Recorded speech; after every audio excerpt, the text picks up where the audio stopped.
Rajasthan board of secondary education और central board of secondary education में 12th class pass करने वाले सभी छात्र जो कि एग्ज़ाम दे चुके हैं उनको मेरी ओर से अच्छी शुभकामनाएं देता हूं कि आप अच्छे अंकों से उत्तीर्ण होंगे। जैसे ही हम आप लोग जो है 12th क्लास पास करने जा रहे हैं तो ये प्रश्न आता है कि आप कौन से कोर्सेज लेंगे, और ये भी निश्चित करना होता है कि आप जो कोर्स लेंगे उसका उद्देश्य क्या होगा।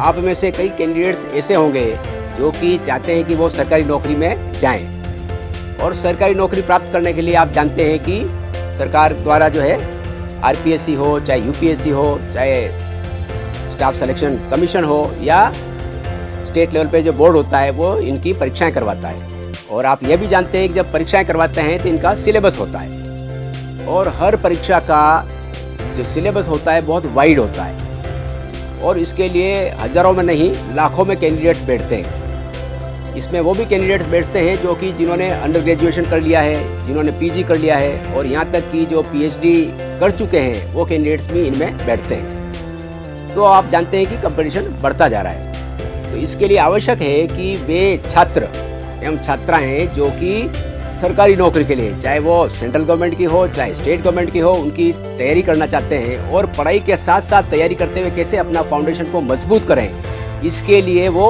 अच्छी गाइडेंस में यदि तैयारी करते हैं तो उनका सफलता का प्राप्त करने का जो अवसर है वो बहुत बढ़ जाता है। और आप जानते हैं कि कंपटीशन बढ़ता जा रहा है, और 12th करने के बाद हर स्टूडेंट्स ये चाहता है कि वो आगे जीवन में अच्छे जॉब्स को प्राप्त करें।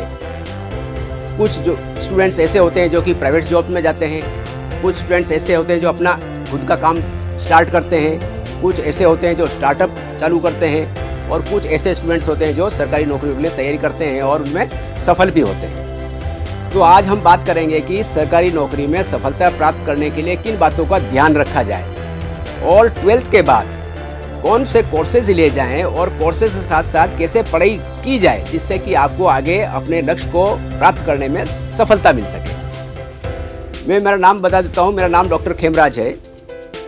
मैंने पीजी करने के बाद पहली परीक्षा दी थी स्टेट लेवल की, जिसको कि RAS एंड अलाइड सर्विसेज की कॉम्पिटिटिव एग्ज़ाम बोलते हैं, और उस एग्ज़ाम में मैंने फर्स्ट पोजीशन प्राप्त की थी। मेरे वाले में और सेकंड पोजीशन होल्डर वाले में 80 नंबर का डिफरेंस था। वो जो है रिकॉर्ड अभी तक आरपीएससी में कोई तोड़ नहीं पाया है। उसके बाद मैंने यूपीएससी की परीक्षा दी थी, तो उसमें मेरा इंडियन रेलवे सर्विसेज में सिलेक्शन हो गया, तो मैं RS को छोड़ करके रेलवेज में ऑफिसर बन गया। तो मैं आपको ये बात बताना चाहता हूँ कि इसके लिए जो तैयारी यदि 12th के बाद ही यदि आपको अच्छी गाइडेंस में चालू की जाती है तो आगे सफलता प्राप्त करने के बहुत अवसर बढ़ जाते हैं। हम बात करते हैं कि 12th के बाद जैसे आपका कोई कोर्स लेते हैं, चाहे आर्ट्स का ले लें, चाहे कॉमर्स का ले लें, चाहे साइंस का ले लें, किसी भी प्रकार का कोर्स लेते हैं जिसमें कि आप आगे जा कर के कोई न कोई सरकारी नौकरी प्राप्त करना चाहते हैं, तो जैसे ही आपने लक्ष्य निर्धारण किया उसके साथ साथ ही आपको कोर्स के साथ ही उस कॉम्पिटिटिव एग्जाम्स की तैयारी चालू कर देनी चाहिए। उसका अर्थ क्या होता है? उसका अर्थ ये होता है कि हम जो पढ़ रहे हैं, अंडर ग्रेजुएशन का कोर्स जो कर रहे हो आप लोग, उसके साथ साथ ही आप तैयारी करते हो, और तैयारी में करने में सही गाइडेंस यदि आपको सही समय पर मिलती है तो आप कम से कम समय में सफलता प्राप्त कर सकते हैं। तो मैंने बताया कि मैं इंडियन रेलवेज में ऑफिसर बनकर चला गया। उसके बाद मैंने रिजर्व बैंक ऑफ इंडिया की कॉम्पिटिटिव एग्जाम दिया था, तो मेरा सिलेक्शन वहाँ पे रिजर्व बैंक ऑफ इंडिया में हो गया था। तो मैं रेलवेज को छोड़ करके रिजर्व बैंक ऑफ इंडिया में ऑफिसर बन गया। मैं हमेशा स्टूडेंट्स को यह बात बताता हूं कि आप सभी लोगों में आगे बढ़ने का पोटेंशियल बहुत ज़्यादा है, बहुत ज़्यादा होता है हर स्टूडेंट्स में, चाहे उसका इकोनॉमिक बैकग्राउंड किसी भी तरह का हो, चाहे वो रूरल बैकग्राउंड हो, चाहे अर्बन बैकग्राउंड हो, चाहे सोशली इकोनॉमिकली आपका कैसा भी बैकग्राउंड हो, आप में इतना पोटेंशियल होता है कि इसका अनुमान आप लोगों को भी नहीं होता है, और इसका अनुमान मेरे को भी नहीं था। मैंने RBI में ऑफिसर के रूप में मैंने ज्वाइन किया, लेकिन उसके बाद यूपीएससी के सेकंड अटेम्प्ट में जब मैंने दिया तो मेरा 19वीं रैंक थी ऑल इंडिया लेवल पर, तो मैंने RBI की नौकरी छोड़ दी और मैं IAS में आ गया। तो मैं ये कहना चाहता हूँ आपको कि मैंने जो ये तैयारी की वो कोई 3 महीने या 6 महीने नहीं की, मैंने जैसे ही ग्रेजुएशन में अंडर ग्रेजुएशन में एडमिशन लिया उसके साथ साथ ही थोड़ी थोड़ी तैयारी मैंने चालू कर दी। और पीजी करने के बाद जैसे मैंने एग्ज़ाम दिए तो उसके बाद मेरा जो है फर्स्ट अटेम्प्ट में ही हर एग्ज़ाम में मैंने सफलता प्राप्त की। और अभी भी मैं सब स्टूडेंट्स को जो कि मेरे संपर्क में आते हैं, चाहे वो कॉमर्स का हो, चाहे आर्ट्स का हो, चाहे जेईएन की तैयारी करता हो, चाहे एन की तैयारी करता हो, चाहे सिविल सर्विसेज की तैयारी करता हो, चाहे आरएस की तैयारी करते हैं, चाहे सब इंस्पेक्टर की तैयारी करते हैं, उन सबको मैं गाइड करता रहता हूँ। और गाइड करने से उनका हमारी ये विशेषता होती है कि हम कम से कम समय में उस स्टूडेंट को इस लेवल पर तैयार करते हैं कि उसका हिंदी अच्छी हो जाए, इंग्लिश अच्छी हो जाए, रीजनिंग अच्छी हो जाए, साथ साथ में यहाँ की जो इंडियन इकोनॉमी के बारे में उसका नॉलेज बढ़े, इंडियन पॉलिटी के बारे में उसका नॉलेज बढ़े। और यदि स्टेट सर्विसेज के रूप में यदि नौकरी प्राप्त करने के लिए ये वो तैयारी कर रहा है तो उसके लिए राजस्थान की ज्योग्राफी, राजस्थान की हिस्ट्री, राजस्थान की आर्ट, राजस्थान की कल्चर, राजस्थान की पॉलिटी, उसके बारे में हम उसको कम से कम समय में पहली बार ही सही तरीके से सिखाते हैं। ये बहुत बड़ा प्रश्न है क्योंकि हर परीक्षा में सिलेबस बहुत वाइड होता है और जैसे ही वैकेंसी निकलती है उसमें टाइम कम मिलता है। तो वही कैंडिडेट्स ज़्यादा सफल हो पाते हैं जो कि पहले से तैयारी करते हैं। और तैयारी करने का मतलब सही डायरेक्शन में यदि तैयारी की जाए तो कम से कम समय में आप सफलता प्राप्त कर सकते हैं। और सही गाइडेंस वो दे सकता है जिसने कि एसीए एग्ज़ाम को क्रैक कर रखा और सफलता प्राप्त कर रखी है। कि कई बाजार में कई लोग होते हैं जो पढ़ाते रहते हैं, लेकिन पढ़ाना अपने आप में स्किल है।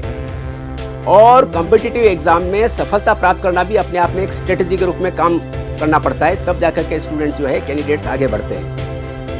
तो मैं ये कह रहा था आपको कि 12th के बाद अपना दृढ़ निश्चय के साथ यदि आप निश्चय कर लेते हैं कि आपको अंडर ग्रेजुएशन के साथ साथ में आपको सरकारी नौकरी के लिए तैयारी करनी है तो आपको दृढ़ निश्चय करना पड़ेगा।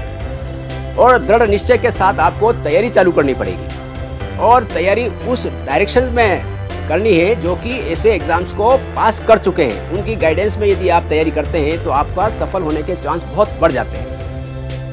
मुश्किल काम कोई नहीं है, सही डायरेक्शन की कमी होती है। सब स्टूडेंट्स के पास भगवान ने सबको दिमाग दे रखा है, चाहे वो किसी भी कैटेगरी का हो। तो अब उस संभावना को कैसे हम कम से कम समय में उसको विकसित करते हैं, ये सब जो है उस डायरेक्शंस का प्रभाव पड़ता है। और सबसे ज़्यादा महत्वपूर्ण पार्ट जो प्ले करता है वो आपकी दृढ़ इच्छा शक्ति है, वो प्ले करती है। यदि आप में दृढ़ इच्छा शक्ति है तो आप जो है उसके लिए लगे रहोगे और उसके हिसाब से आप प्रयत्न करते रहोगे तो जीवन में अवश्य आगे बढ़ोगे। तो हम आज इस बात पर बात कर रहे हैं कि आपको 12th के बाद कोर्सेज को चुनने में बहुत ही ध्यान रखना है कि आप कौन से कोर्सेज में एडमिशन ले रहे हैं और उन कोर्सेज को एडमिशन्स प्राप्त करना है जिसमें कि आप लक्ष्य के निर्धारण में आपके सहायक हो। और उसके लिए आपको बिल्कुल ही अच्छी तरह से सलाह मशवरा करके, राय प्राप्त करके, अच्छे लोगों से मिल करके उन इंस्टीट्यूशंस में एडमिशन लेना चाहिए जो कि वो आपको जीवन में आगे बढ़ाए। भारत में कई प्रकार की इंस्टीट्यूशंस हैं, नेशनल लेवल की इंस्टीट्यूशंस हैं, सेकंड टियर लेवल की इंस्टीट्यूशंस हैं, सरकारी यूनिवर्सिटीज़ हैं, IITs हैं, IIMs हैं, सेंट्रल यूनिवर्सिटीज़ हैं, स्टेट लेवल की यूनिवर्सिटीज़ हैं और प्राइवेट यूनिवर्सिटीज़ हैं और कई कॉलेजेस हैं जो कि विभिन्न यूनिवर्सिटीज़ से अफिलेटेड होते हैं। तो कई प्रकार की हायर एजुकेशनल इंस्टीट्यूशंस हैं। तो उसमें किस इंस्टीट्यूशंस में आपको एडमिशन लेना है और आपका लक्ष्य क्या है और आपको तैयारी करने में किस प्रकार से ये इंस्टीट्यूशन सहायक हो सकते हैं, इन सब बात का आपको ध्यान रख करके एडमिशन लेना है। तो मैं आपको आगे जीवन में बढ़ने के लिए बहुत बहुत शुभकामनाएं देता हूँ। धन्यवाद। जय हिंद।